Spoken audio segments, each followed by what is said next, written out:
Hello guys, welcome back to our channel. In today's video, I'm going to show you how to fix Snapchat disabled. If your Snapchat account has been disabled, you should follow these steps to fix the issue.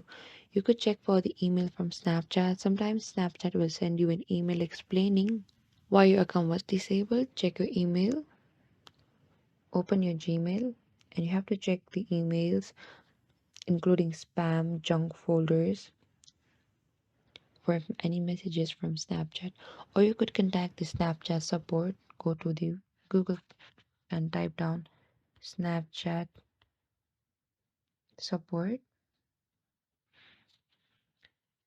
And if you do not receive an email or need more information, you can contact Snapchat support through their website and you could explain your situation and provide any relevant details. And you have to wait for a response after contacting support, and you need to wait for the response. Should be patience. And once you regain access to your account, make sure to follow the Snapchat community guideline to avoid future account issue. If none of the steps resolve the issue, you may need to consider creating a new account in order to fix it.